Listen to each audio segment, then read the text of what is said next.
Hello, IELTS Texas teachers. My name is EOrozco. I'm the dual language instructional coach for Tarrant County, and I will be presenting very briefly about the benefits and how to create anchor charts for your classroom.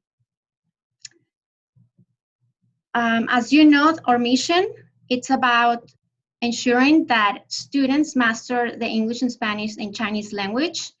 And because of that is part of our mission, we're going to help you by understanding the importance of how we can create a print-rich environment so that the students can learn another language. And by providing anchor charts is a way for the teachers to create the content comprehensible for them. I'm going to provide you with different examples, but I just want you to know that this strategy is a research base that in order to make content comprehensible, we had to make it visual.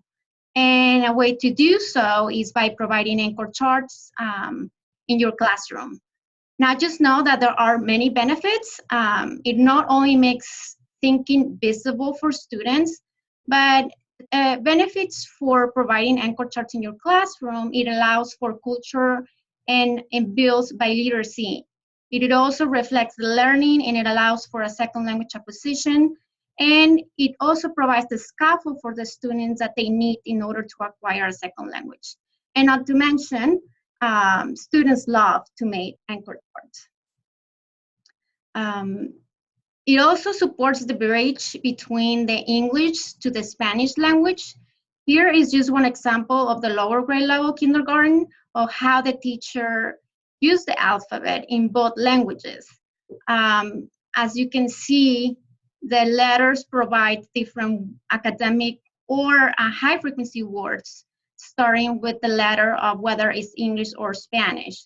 Now just know that in IELTS Texas, we use blue for English and red for Spanish. Even though this anchor chart does not reflect that, I just want you to keep in mind. Here you can see some of our students from last year working and creating anchor charts in groups. There's different types of anchor charts, but there are few things that you had to keep in mind.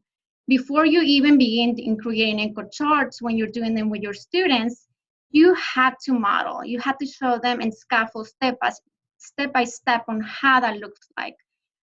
It also has to be constructed, and you have to take into account the students' ideas. So the student can add also into their, provide input when you are creating those anchor charts. And whether the students are working independently or within groups, that will be up to the teacher of how you want to present those anchor charts as the learning takes place. Just know that there are different types of anchor charts, and then we had to be very mindful. I'm pretty sure that you've seen many anchor charts in Pinterest, or as you walk in the classrooms, you may see different anchor charts, whether they're content or their language. But just know that in the beginning of the school year, it's important that you provide those different anchor charts that are procedural. The ones that reinforces the classroom expectations, the routines.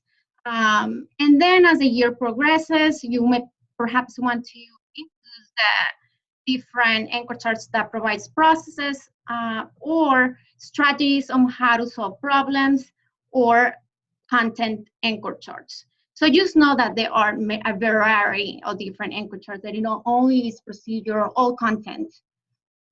But I'm going to show you different examples of how that looks like. For instance, these procedural anchor charts, you can see that is reinforcing the routines and expectations that is taking place in the classroom. You may sometimes see them bilingual, here as I mentioned, at blue and red, or you just want to present it in a different way that it uses different graphic organizers. We usually see these in our IELTS Texas pledge and other information that we provide to students, whether it's in the hallway or the cafeteria. Another type of anchor chart is the process anchor charts.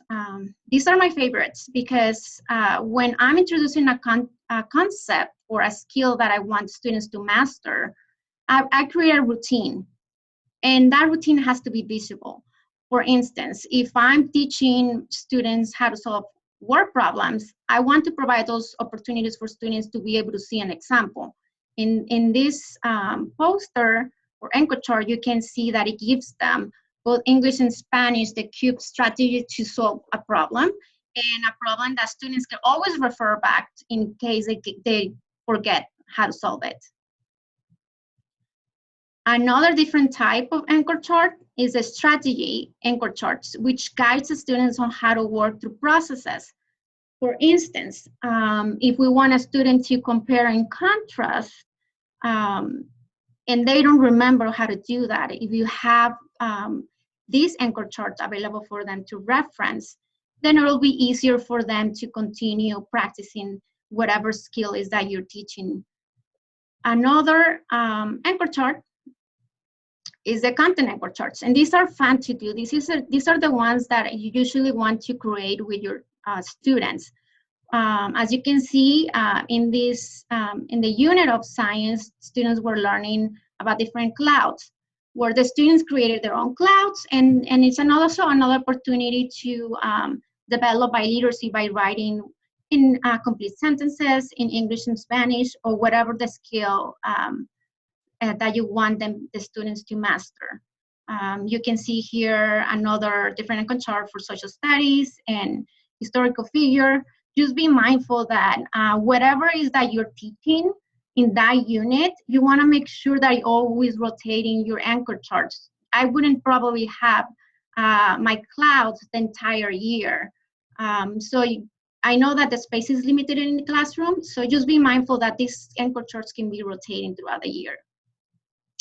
So now we're going to give you an opportunity to create your own anchor charts.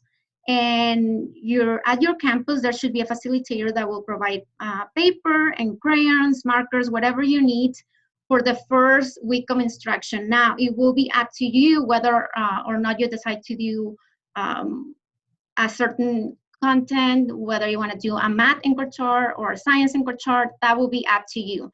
We just want to give you an opportunity to get on and start making those anchor charts. And if you have any questions, feel free to reach out. And thank you very much for all the hard work, and you have a great day.